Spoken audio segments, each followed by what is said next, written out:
Mayo experience. Mayo experience.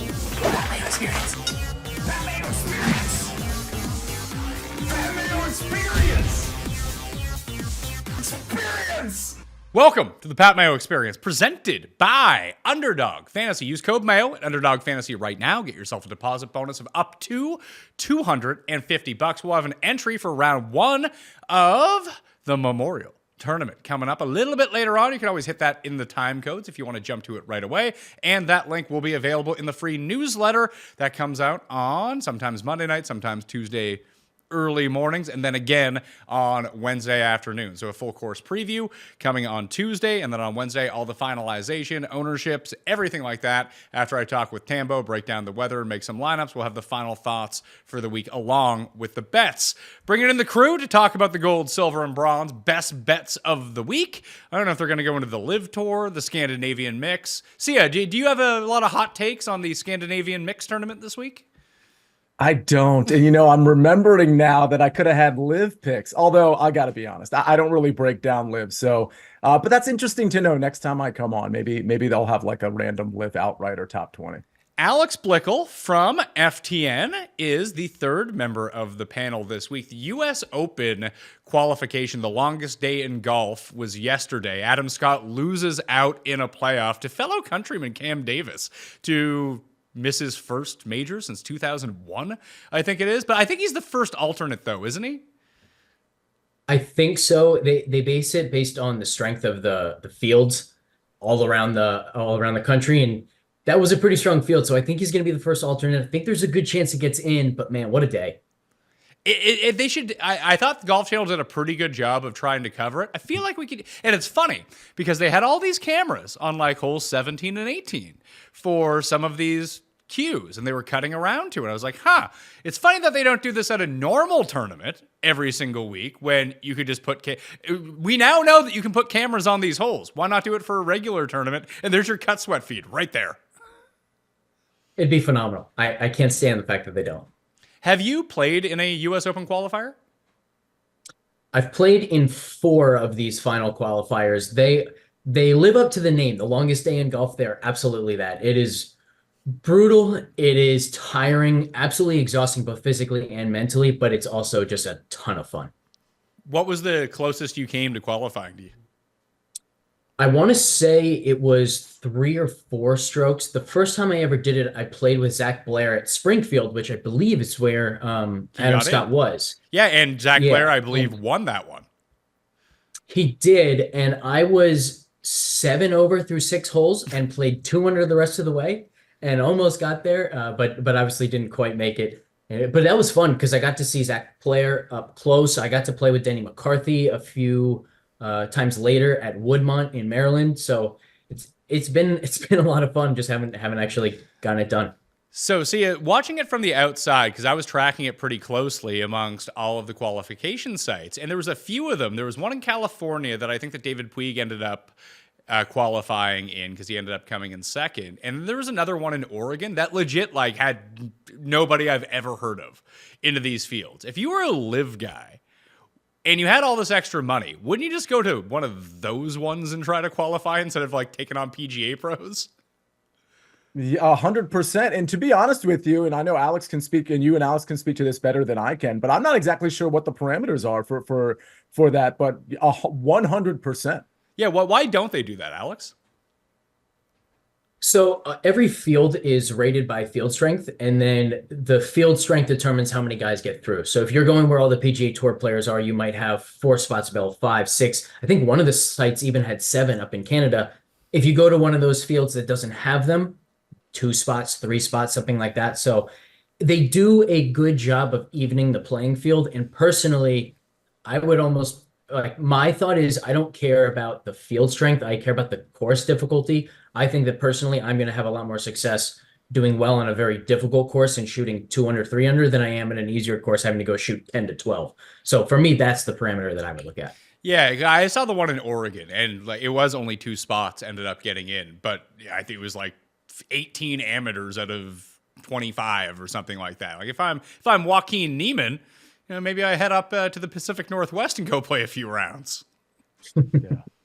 would have worked out better for him because he is not in the U.S. Open field. Fortunately, Feinberg was able to cash out his money. He had a 100-to-1 Neiman ticket for the U.S. Open. And when he was tracking it down the stretch and Neiman ended up getting cut, he cashed it out for like double what his investment was. You know, it's not a big win off $55, but you turn 55 into 100, you're feeling pretty good. Yeah, you can take that extra and put it on, you know, an outright in this week or next week's U.S. Open. I'm surprised they gave him the cash out option. I actually think that's, I don't want to say honorable. I mean, because they could have gotten beat if Joaquin Neiman qualified, but I'm actually kind of shocked that he had that cash out option. I think, Alex, it has a lot to do with the sports books just not being up on what's going on. I assume that cash out option had been available for like 3 weeks or whatever it was, and the sports books probably didn't even know there was U.S. Open qualifying going on. Yeah, I would say pretty much 100% sure that was not them being honorable, but that was just them being a few minutes late. Well, I still would have thought it would have been suspended. Like, I don't know. I mean, I would have thought they would have known qualifiers were going or that he wasn't in the field, but I think that's probably giving them too much credit. That's on me. Well, let's talk about Jack's course. Let's talk about Muirfield Village a little bit before we jump into the gold picks. And Alex, one thing that really stuck out to me in the research, and this will be in the newsletter a little bit later on, was, do you think that there's just a massive Valhalla crossover with this course, it being a very similar length, very similar types of greens, although the greens here I would expect to be much faster. The rough will be a bit more penal, the bunker's a bit more difficult, but same size of greens, same grass type. It's a Jack Nicklaus design course. Like, why aren't we just looking at guys who did well 2 weeks ago? Yeah, it's really interesting because I do see that on paper for sure. I think the big difference, though, is that Muirfield Village is a more difficult golf course. And so in the course fit model, I do see some differences. But, man, from the pure setup, there's a lot of overlap. And Memorial Sia doesn't necessarily play the most difficult every single year. It did a year ago. It did the year in 2020 when Rahm won. But we've seen winners be like minus 16, minus 17 at this course in the past, too. Yeah, that's true. Oh, go ahead, Alex. I was just going to say, I do think it, I didn't know if that was for me, Pat. I think it is going to be more difficult than Valhalla. Just to Alex's point, I think we're going to see, particularly off the tee, I think there's going to be some more trouble than you might have seen at Valhalla. There's also an element at Muirfield Village where basically every year it can play scoreable or difficult because there's that variety of holes. So this is the only golf course that we've seen on tour to this point this year that is in the top third of both birdie rate and bogey rate. So Pat, I know you love to do those, birdies and bogeys plays over on Underdog. This is the perfect course for it because it just lends itself to that. There's so much scoreability. There's also just double bogey around every corner. All right, well, we'll get to the Underdog entry here in a second, but I want to start with the gold picks for bets for the week. I'll kick us off. A guy who's had some success not at Valhalla, but at Jack Nicklaus courses in his career. He won. One of his 2 wins have come at PGA National, which I would say to take a longer sample size of what people have done at PGA National over the years, because 2 bad shots can eject you there pretty quickly. But if you have a sustained presence at that course over the years, it tends to translate pretty well across a lot of the Jack courses. But I'm going to take Seb Straka. He has 3 top 10s in his past 4 starts. He had a nice run at this course a year ago. He's plus 400, 4-1 to come inside the top 10. Alex, that is where I am starting with my gold picks this week. I like that. I like that a lot. I was looking at Straka as well. How about you, Sia? Do you like Straka? Pat, that's my gold pick, but it's not your pick specifically, but my gold pick is Sepp Straka. But you know me, I'm more conservative than you. I went, so this is kind of a dual answer here. I love your pick, of course. And I guess I'll spoil my gold pick. Apologies, but I have Sepp Straka T30 at minus 125. I absolutely love him. I think he's a good course fit. We know he was T16 here last year. His last 3 finishes, T5, miscut, T8. I mean, he's really dialed in. The approach play is good. We know the driving accuracy is good. He does have some issues like around the green and with the putter. Like there can be some issues there. Some of the proximities don't look amazing, but I just love what he's going to do for himself off the tee. And I love how hot he can get. We know he's getting 4 rounds. So I'm taking a more conservative approach, but I absolutely think Sepp Straka. I made what I thought was funny. I don't think it was funny at all, but I think Sepp Straka gets, I tweeted this out yesterday. I think Sepp Straka gets sort of almost downgraded because he's just not a popular type guy. He doesn't have like the Tommy Fleetwood hair or like the really cool sounding name, or just, he's just not in our consciousness as much as some of these other guys. I think his odds are always, especially this year, a little bit too long, whichever market you're going after. I like Straka, Alex, because like, Sia's right. Like, there's nothing flashy to his game whatsoever. He's just this big Austrian dude who pounds Diet Cokes wherever he goes. But if you hear him talk, he has this weird Southern drawl from going to college in the South. It's the most bizarre thing I think I've ever heard in my life. It's funny you mentioned that, because I was going to say that his game doesn't fit what he looks like. He looks like a guy who's going to bomb the ball. He's actually not very long off the tee, very accurate off the tee. Great iron player, of course. And one of those guys that, he fits like the old Morikawa and Hovland mold of sometimes you don't even care about his around the green play because he's just going to hit the ball so well that he doesn't need it. Well, do you think that there's anything too? Because I think when we think about green complexes and Muirfield Village, the number one course that sticks out in my mind that has kind of a similar vibe to it is Bay Hill, only because there's not a ton of runoff areas. Like, if you miss the green, you're just in the thick shit immediately, unless you hit one of the false fronts and roll back 60 yards into the middle of the fairway like you're Denny McCarthy on the 18th hole a year ago in the playoff.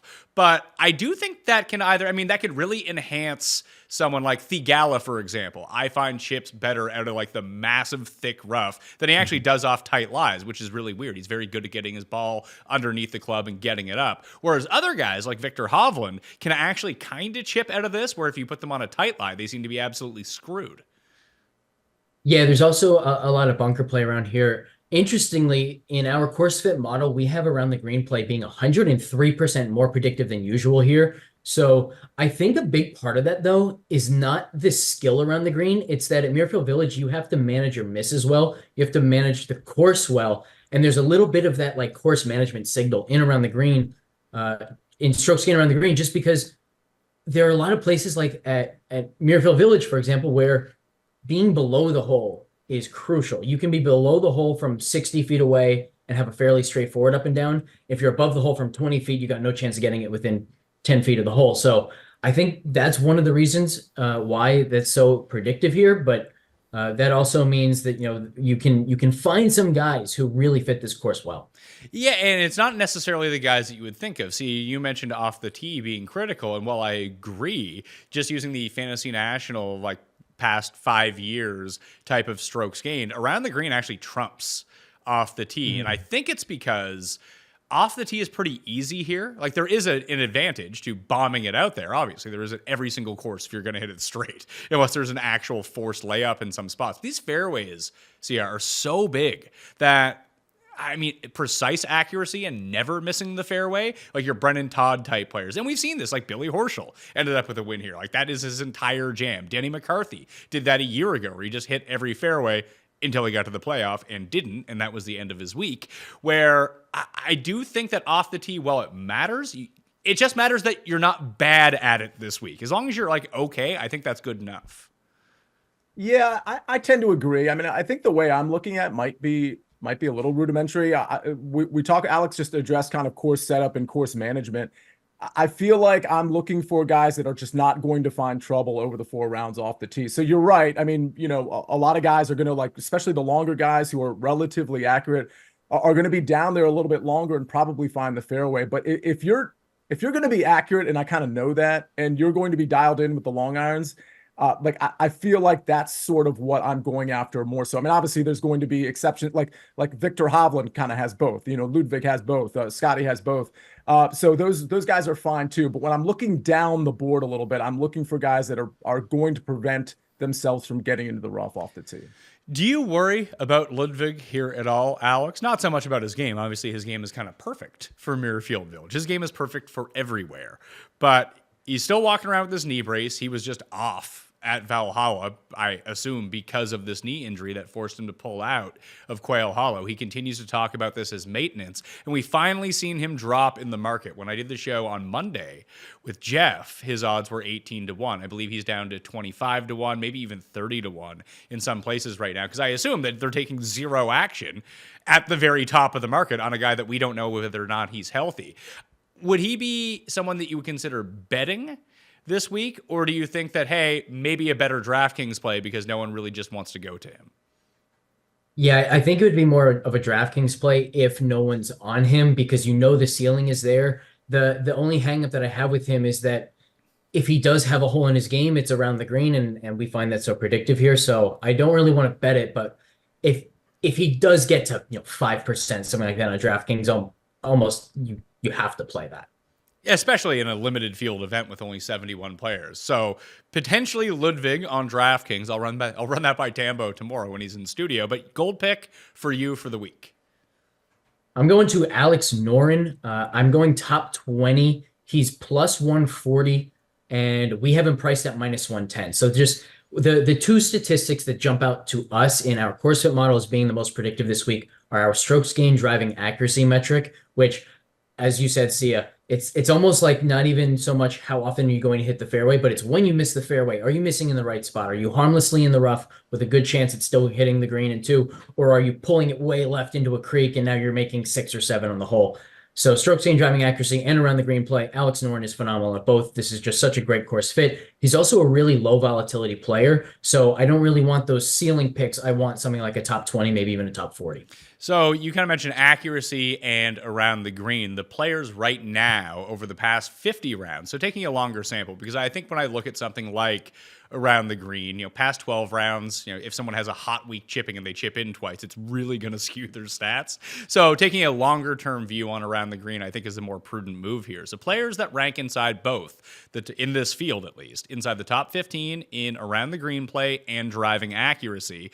I was shocked to see Hideki not on this list because he's number 1 around the green, but he's like near the back end of the field in fairways, which is something that he had kind of reined in a little bit and was so much better. Obviously, he's a former winner here. Alex Noren is 3rd around the green, 14th in fairways. Scotty, 5th around the green, 13th in fairways. Russell Henley is on that list. Fleetwood is on that list. Glover, Morikawa, and Kim are the top players in the metrics that you just pointed out. Yeah, you just named a lot of guys that I like this week, both in the betting market and on DraftKings. That might be like my full player pool that I'm choosing from as my core plays on DraftKings.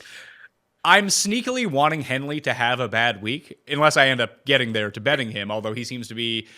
You would think that he wouldn't be a popular bet because it's Russell Henley at an elevated event, and I think that sometimes he gets the Seb Straka treatment in a weird way where people just don't consider him to be that good of a player, but he's been excellent, and he's played these long courses really well throughout the course of the season. In our mind, you always think of him sort of as the Pete Dye swing type guy, or throw Colonial and Wyndham and Sony Open at Waialae as sort of the Russell Henley courses, where he's had a lot of success throughout the course of his career. But it seems like he's changed his game up a little bit, pretty good at some U.S. Opens, pretty good at some PGA Championships. I really like him for next week at Pinehurst. So I'm trying to think, does he have a better... Obviously, he has a better chance of winning this week, but I think he might get triple the number. He might push, 90 to 1, 100 to 1 next week, where he's firmly in the 40s this time around.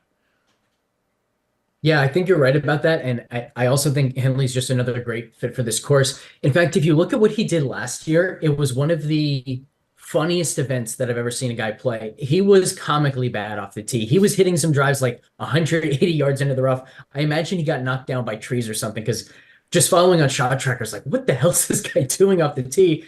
And yet there he was in the top 20. He could have contended if he just had a regular week of his off the tee. I think you make a good point there. I'd also say he's one of the smartest players on tour. He knows his game like nobody else does, consistently putting himself in position to take advantage of his wedges, regardless of the course. So, sometimes you think, oh, guys aren't going to get many wedges on this course. Henley will find a way and he'll take advantage of it. Yeah, if he has to lay up on a par 5 or 2, which is not usually the recommended strategy at this course because it just gives you another shot to potentially hit it into the rough. And listen, as I found out through strokes gained metrics over time, that it's a little bit easier to chip from the thick rough from 20 yards from the hole than trying to hit an iron into a firm green from 117 yards away. I mean, logically, that makes a whole lot of sense, but I even see it I used to fall into this trap, and I think that anyone who plays a ton, Alex, I think they would fall into this trap too. But sometimes, if I'm way back on a par 5 and I know that I'm not going to get it there in 2, my initial instinct to be hey, let me get it to 110 10 yards. I'm really good from that range. Whereas in all reality, I'm probably better off like trying to run it up to 30 yards and chip it on. It just, in my mind, I hit those shots worse than I do from 110 yards, where in reality, it's just much easier to chip from 30 yards. Yeah, so I think part of that trap too, by the way, is that when you say something like, I'm very good from 110 yards, I'm not that good from 40 yards, you're thinking about it in comparison to other people or what you quote unquote should be. You should be so much better from 40 yards.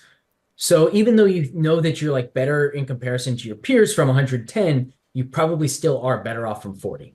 Yeah, it's managing expectations where if I can put it to 15 feet, Sia, from 110 yards, you know, that's great. Like, that's a good shot. Maybe I'll get it even closer. But if I put it to 15 feet from 20 yards away, I'm like, what a fucking shit shot.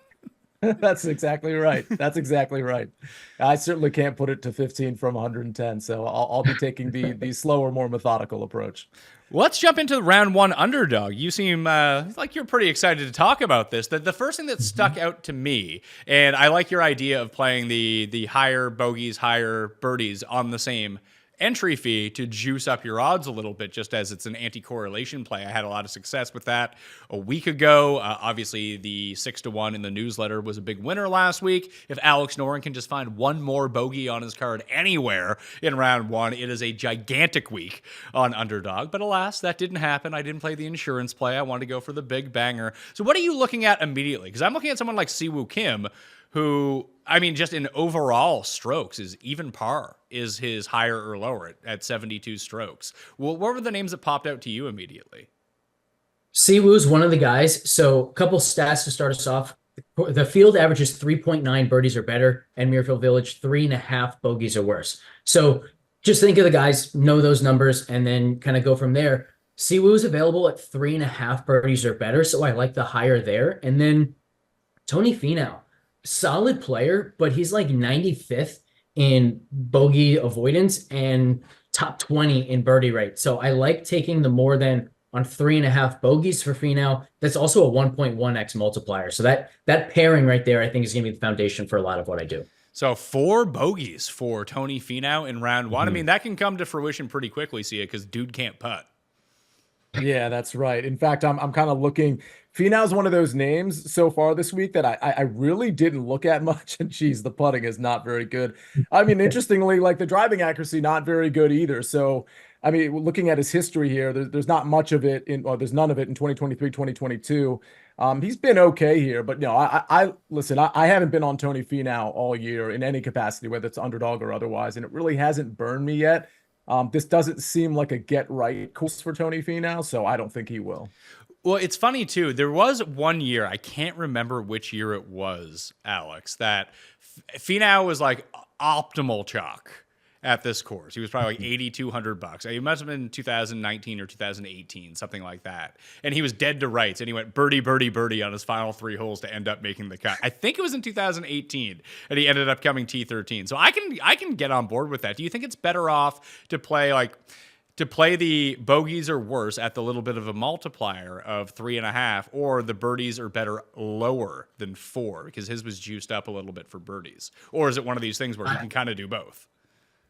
I definitely think the bogeys are worse is better, and it's not even necessarily because of the juice. It's because of just who Tony Finau is. He's going to make birdies. He's got the distance. He has that explosiveness. Again, I think he's 13th in birdie or better percentage on tour or something like that, and 94th in bogey avoidance. He just makes a lot of both, and so we should take advantage of that when we're getting a really nice number here on the bogeys. See, you've been floating around first round leader a lot recently. So who's the guy that you're targeting in round one that you do really like? Because I went and looked at the weather. Obviously, it's Tuesday. I don't really break that down to Wednesday. I like to look at it. That will, too, be included into the newsletter, as will the direct link to Tail, this entry that we're making right now. But it looks pretty windy throughout the course of the week. Yeah, and that's the thing. Like, we need tee times to come out, which will come out in a few hours, but 3 or 4 hours. Even with the tee times, like, there's only 71 guys. They're gonna be clustered no matter what. Oh, that's true. No, that's a good point. Yeah, that's a good point. You know, I would say the guys that are further down the board, because I usually do wait for tee times, but you're right. There's not going to be like much of a wave advantage, although there could be still, but obviously this is not a full field. With that said, listen, some of those guys that I like to target, and by the way, I missed Sam Burns last week. I know it would have been a split, but the way I lost that Sam Burns first round leader last week was like pretty disturbing on that 47-foot putt by who was it, Sean O'Hare? No, But David. I'll be No, looking- hold on. It was David Skins. Sean O'Hare was the guy you were going to be splitting with. Who, as David Raza mentioned, didn't even know that guy was still alive. Yeah, that one hurt because he had just hit a 35-footer like 4 holes before. And I was like, this guy, of all people, isn't going to go on this kind of run. And then on 17, hitting the 47-footer. That one felt like a gut punch. But yeah, I'm going to be looking for guys sort of down the board a little bit, but the guys that I know can get super high. And I think Sepp Straka is such a perfect first-round leader candidate because we know any given round, if he's super dialed in with the approach, he's going to put himself in a position to potentially make a lot of putts. So those are the types, like if I'm without having chosen them yet, I think Morikawa is a really interesting candidate too. He's been really flashing in first rounds, kind of crumbling a little bit in fourth rounds. Guys like Morikawa, perhaps Henley, Sepp Straka, Siwoo Kim, Lee Hodges. Those are the types of names. Lee Hodges, of course, like way down the board there. Those are the types of names that I'll be looking at for like 3 or 4 first-round leader picks for me. So, Alex, what we can do to this, I mean, we can play it right now. It's 3.56x, so it's already well above the 3x because of the anti-correlation that we have on the go. But we can actually boost this up a little bit more if you want to get greedy. We can put Sepp Straka finishing position, just overall for the tournament, inside the top 20 at 1.25x. Now, we have to wait for that one, obviously, for the entire round. But I kind of like that one. I mean, obviously, I made top 10 my best bet. That's not a bad one to look at. And that's one of the fun things about Underdog right now, too. They're starting to open up more full tournament type things and higher and lower that you can play. So if that's something that you really want to go with, like you go Sepp Straka, Victor Hovland, top 20, top 10, and get paid out pretty well on it if that's the way that you would want to play it, especially if you live in a state like Texas or California where you really want to get into this stuff and you don't have some of these other markets available to you. But just Sepp Straka in general, what if we just go lower 72 strokes in round 1? Yeah, I think I like the lower 72 strokes. Another one that I like, I don't know if you guys noticed this in the last event. Now, Thigala was playing horrendously, but one of the things that stood out to me is he had consecutive like 4-foot putts. I think it was on the 4th and 5th hole. Maybe it was the 3rd and 4th of the final day. And on one putt, the toe of his putter was way up in the air. And on the next one, the toe was way down. And he missed them both from like 3 to 4 feet. So I don't know what's going on with him, but that screams head case to me, and I kind of want to fade him right now. I've been playing Thigala every single week, and I'm totally flipping that right now. He's 1.1x to go lower than 4 birdies. So that's another one that we could look at and either have that a 3 pick or a 4 pick with Sepp involved as well. Well, do we want to go lower than 4 birdies for Sahith, or do we want to go higher than 3 bogeys for Sahith? Because his around the green game has been fucking brutal recently. Yeah. Yeah, I think, honestly, man, I'm not sure. Both of those are so strong, I think, where on the one hand, it's going to be tough for him to make 4 birdies when he can't putt like this. But on the other hand, like you mentioned it, the around the green play has been horrendous as well. So I think both are strong. It's a matter of, do you want that 1.1x or do you want just the regular? I'm good with either. Do you have a preference? I think I like the higher than 3 bogeys, just with the way that he's been playing. And it's going to look really stupid when he goes and reels off a 64 in his first round leader, because he still has that in him, that if he just hits the greens in regulation, that he's going to be fine. And as I mentioned earlier, he chips really well from some of this thick stuff that's been sort of advantageous to him. And you didn't have a ton of that last week in Hamilton. It was a lot of the runoff areas and shaved off surfaces. And then he would watch the ball roll back to his feet, and then he'd 4-putt. It was really bizarre from that end. But yeah, I think it's going to play a little bit more difficult. So targeting the guys who have some of the lower fantasy props and going higher than that, and then some of the guys who have the higher ones and going the opposite way of that. So we'll go with 3 bogeys or worse. So we play that 4. We play Siwoo higher than 3.5 birdies. Tony Finau higher than 3.5 bogeys, so he needs to make 4 or more. Sepp Straka lower than 72 strokes, just needs to break par. And Sahith Thigala higher than 3 bogeys in round 1. We're almost up to 13-1 right now. How do you feel? Feel pretty good. I like this a lot. In fact, I might play it twice and go with one of each of the Thigala picks. I see. That's not a bad idea either. Maybe we try to run that through the car wash. Sia, do you like this? I love that, actually. And so I actually have, Pat, last time I was on, you asked me about Underdog, and I got to just like plead guilty a little bit to not being super active on Underdog, but like this is really inspiring. And I know you do the drafts. I want to be a part of that too. But I literally, the bet you just said, like the I don't know what you call it in underdog terms, Entry. the 4 pick. Yeah, whatever it is, all 4 of those picks together at 13-1 sounds really good to me. So I think I got to put that ticket in as well. All right, there we go. So $200 pays $2,500. So let's try to have ourselves a week in round 1 underdog.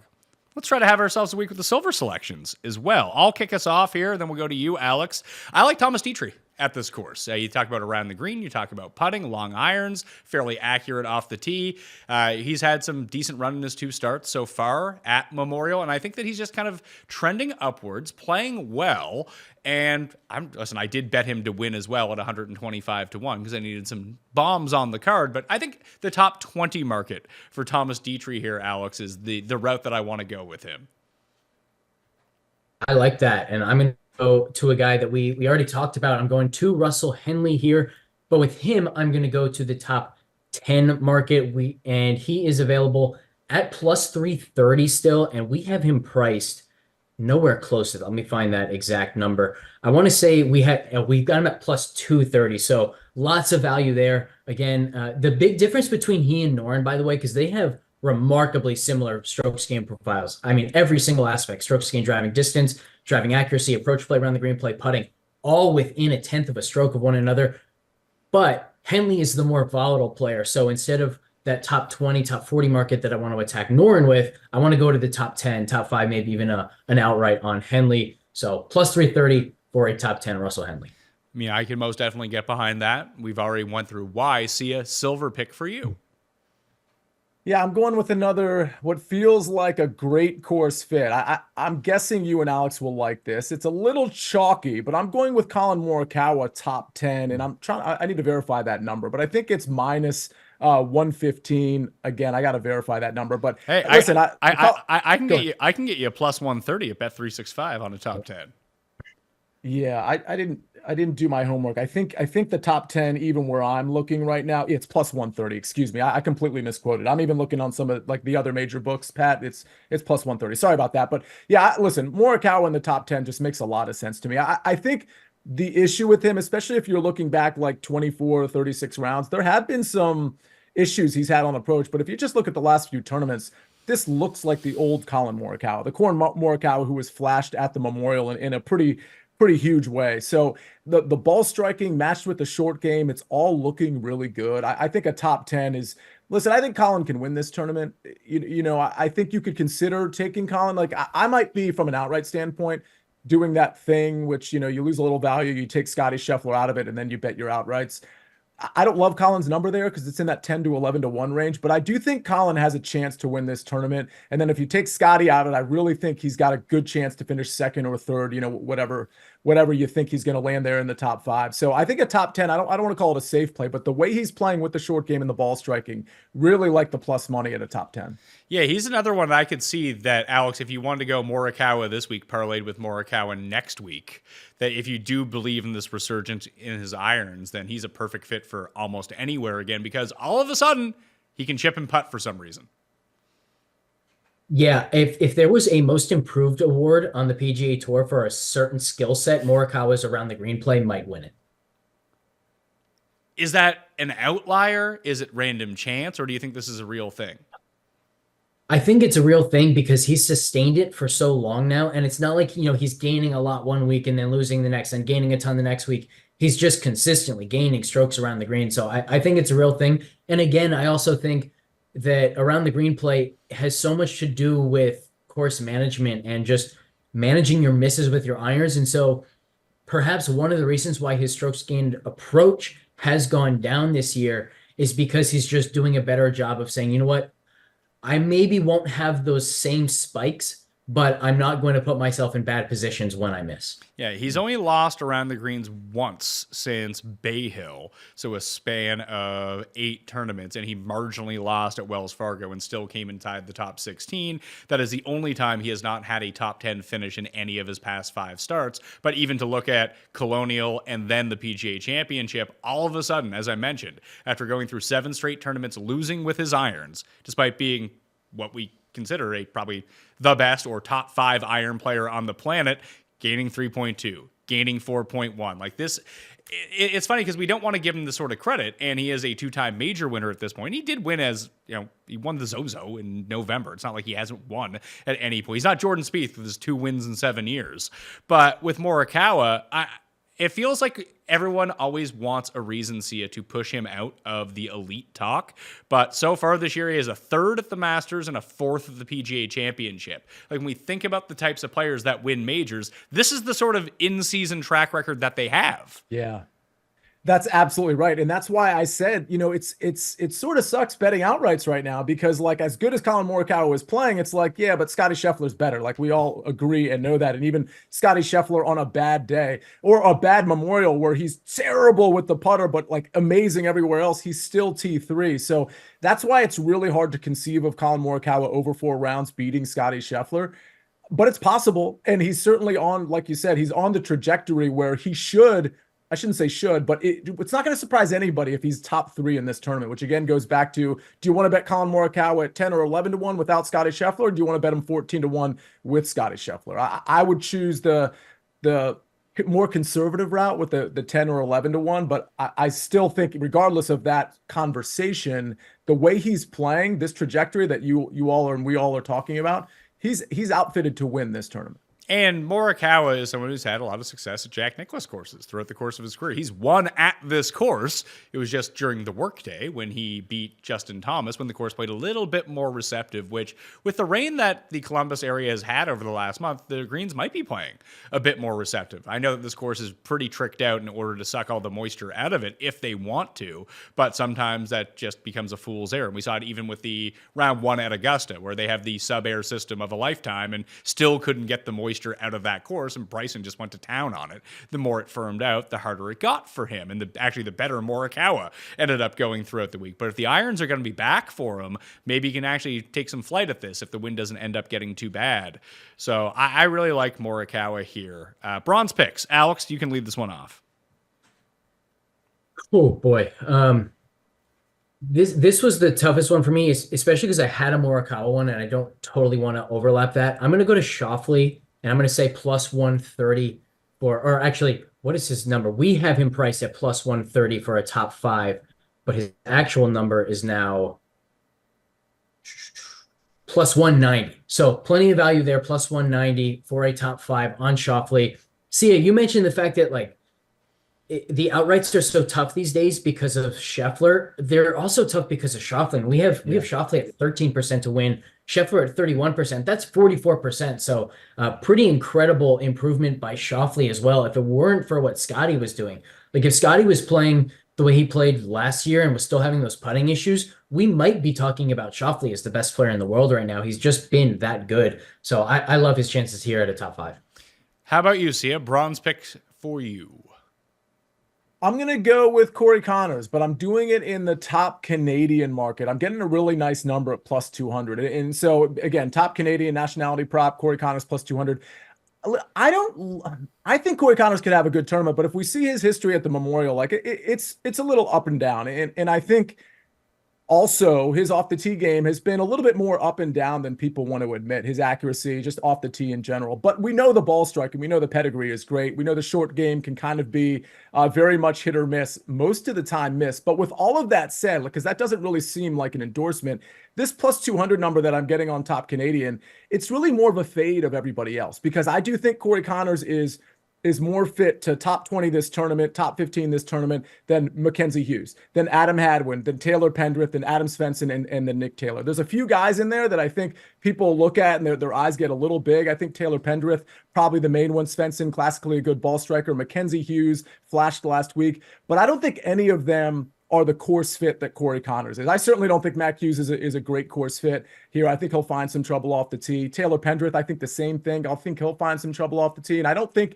at this point in Taylor Pendrith's career, he's the player that Corey Connors is. So again, I'm getting plus 200 top Canadian. I don't absolutely love Corey Connors at this tournament, but I like him better than the other Canadians in this tournament. So I'll take the number. The Canadians, all the C-tier players of the PGA Tour. You just reeled off all 6 of them. B-, Pat. Sure, B-. It's funny with Mac Hughes because Mac Hughes is such an outlier with any of this stuff because he might just gain 13 strokes putting. Yeah. He's like Denny. Yeah. Yeah, he's very frustrating because I'm that guy that never takes Mac cues and always feels silly about it on a Saturday when he's charging up the leaderboard. Fortunately, when you look at Hamilton last week, when he does start charging up the leaderboard, Alex, that all of a sudden he just makes the worst bogey at the possible time because he just like hooks an iron into the worst possible place on the course. Yeah, man, he's quite the roller coaster. He's like Spieth, but worse. He's got the magic beans. He can make a 55-footer at any moment, and he'll make the 55-footer right when you think he's about to eject, and then he'll still eject 3 holes later somehow. So it's a roller coaster watching him. Yeah, Jeff always used to get mad at Finau because Finau would birdie the most difficult hole on the course and then somehow par or make bogey on the layup par 5. Mac Hughes is weirdly kind of the same way. He takes advantage of the really hard holes and then just can't figure out what to do on anything easy. Mm-hmm. Yeah, agree completely. I guess that's the skill set thing with him. I initially had Shane Lowry top 10 as my bronze pick. So I was wavering between Lowry, Ben-An, and Siwoo. And that's kind of where my outright card is having some problems this week when we get to that, because I haven't made any final selections, because I do like Morikawa a lot, like 15-1. I've already bet Victor at 19-1. So if I go with Victor and Morikawa at 15 and 19, well, then I can't have like those 3 guys, the Ben-An, Siwoo, and Lowry on my card, because it's almost the same amount of money to bet those 3 or bet on Morikawa. It's probably even more money to bet on Morikawa, to tell you the God's honest truth. But with Lowry, I mean, plays well at Nicklaus courses, has won in Ohio at Firestone, the site of his only win. I really like him inside the top 10. Then I just get wigged out by his putting and just knowing that, looking at it day one, being like, what the hell are you doing? Like, I bet him to win last week, and I was like, oh my God, I can't believe I did this again. And I'm almost thinking about doing it again this week. So instead, I change it to a guy who I did bet to win at 175-1, play him in the top 20 market at almost 3-1, plus 280, Lee Hodges. Lee Hodges, Sia, is unstoppable at the moment. Yeah, listen, I am as shocked as anybody that Lee Hodges is doing what he's doing. But T12, back-to-back T12s at not exactly easy tests, certainly not at the PGA Championship. It's impressive. I don't know what to say about Lee Hodges. He's a guy that I told you. By the way, I mentioned him in the first round leader context. I think Shane Lowry is also an interesting first round leader. Listen, I'm only going to choose 3 or 4, but just wanted to throw that in there. It does seem like Shane Lowry's ball striking is there, and the putter, we know, obviously can spike and can be absolutely horrific as well. So just somebody to think about in the first round leader market. But I like Hodges. I think he's going to be a popular DFS play. I'll probably play him too. There's certainly crash and burn potential, but we get 4 rounds for a guy that's been very hot. So I like the play. Yeah, that always becomes the difficult part, Alex, when you get a player like this who's kind of punching above their weight in approach right now. So 7.6 at the PGA Championship, 4.5 at Colonial.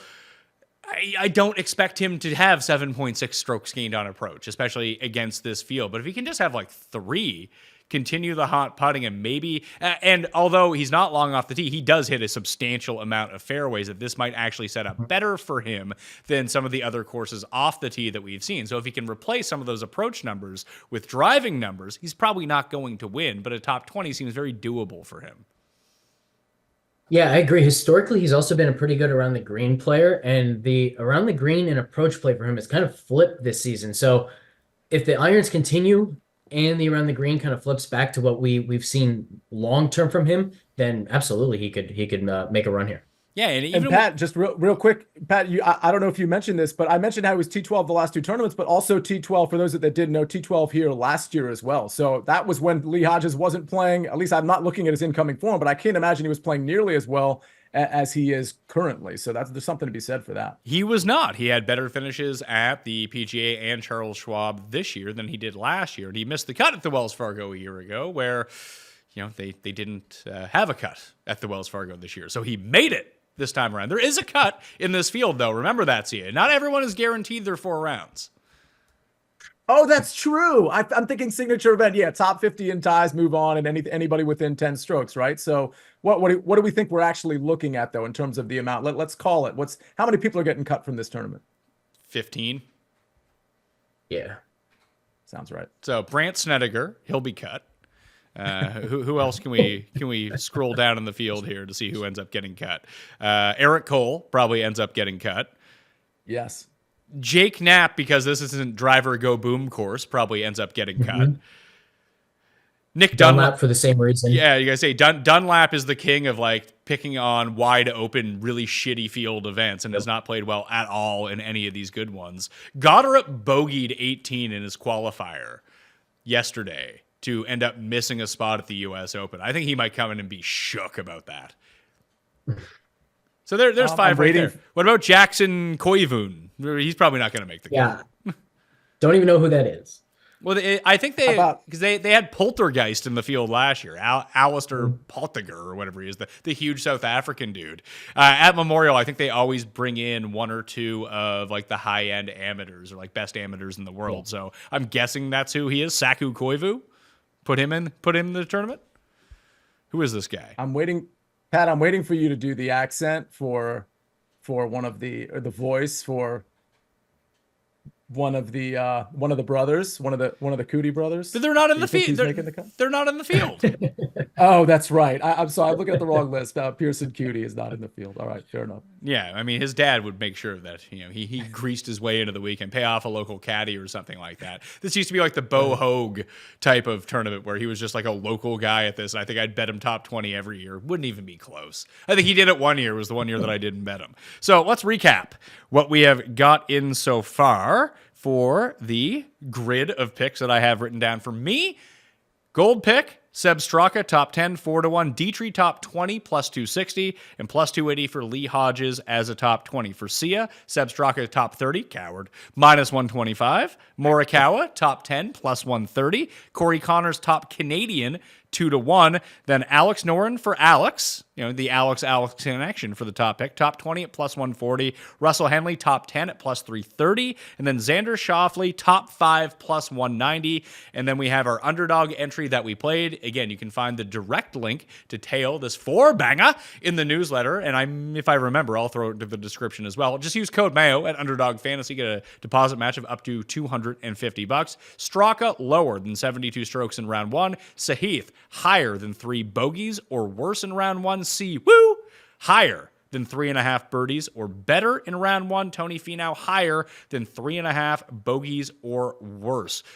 Wager 100, turn that into around 1,300, which is a very nice way of going about it. Hell, if you just want to do $20, you're still going to get a pretty nice payday off that on Underdog using code Mayo. Okay, outright bets and first round leaders before we let you out of here. Alex, who have you bet so far this week?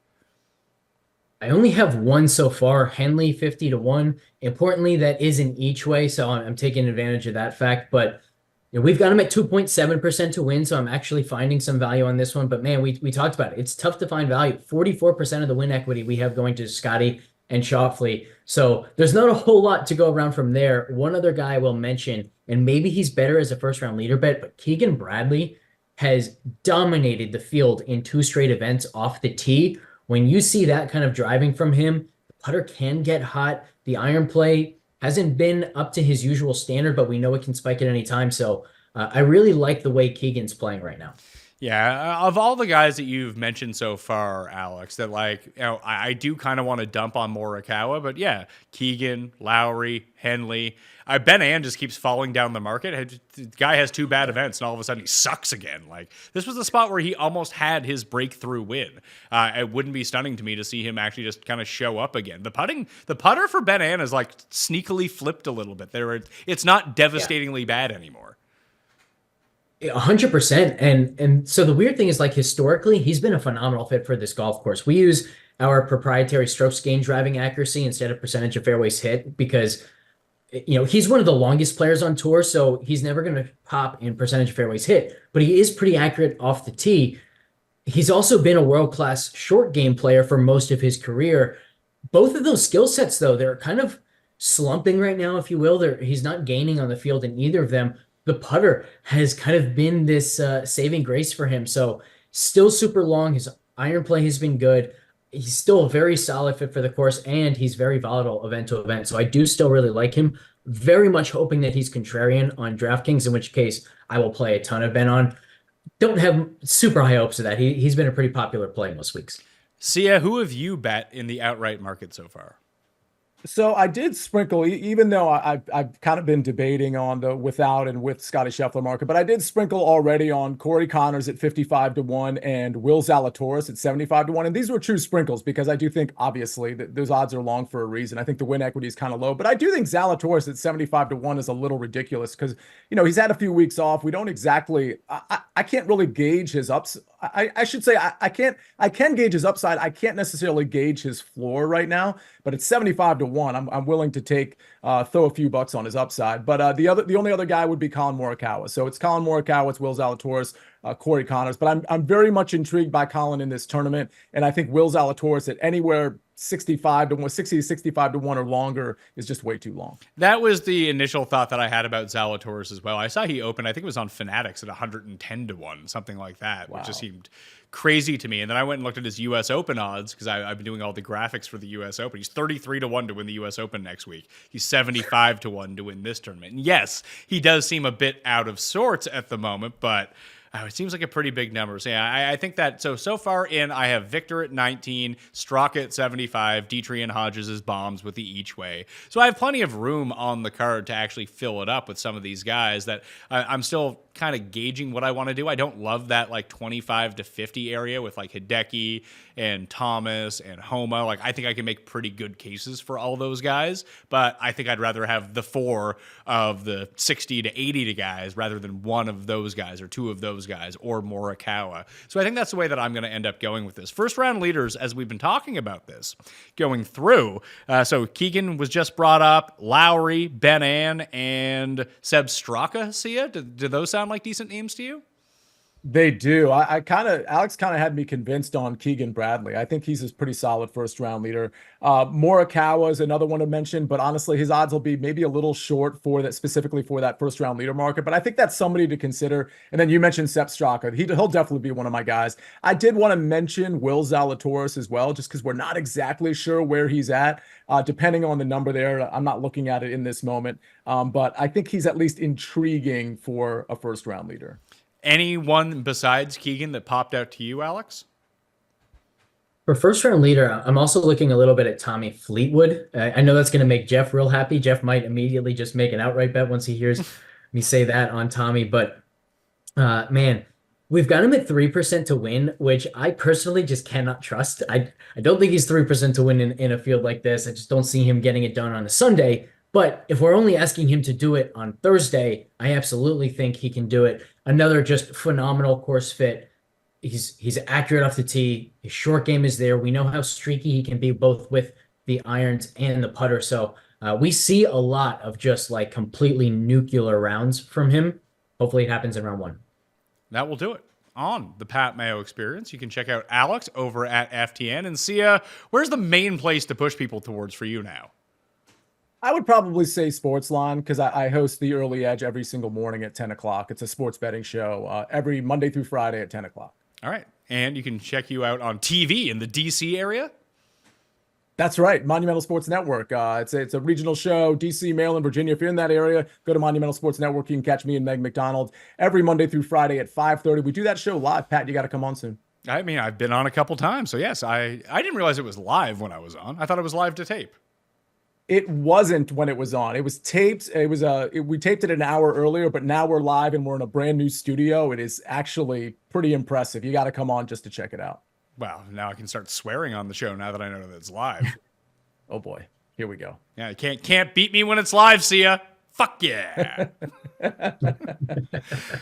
Follow me at the PME. Sub to the newsletter. Code Mayo at Underdog Fantasy to get yourself a deposit match of up to $250, and it might put you into a draw. I mean, it will put you into the draw to get a piece of Tambo's winnings at the Fantasy Golf World Championships. He's given away 5% of his money. He got 2 of his 3 entries through to round 2. I mean, if he ends up winning, it could be worth $50,000 to split up between a whole bunch of people. So if you're underdog curious to begin with, now is the perfect time to get in using code Mayo. The link is down in the description.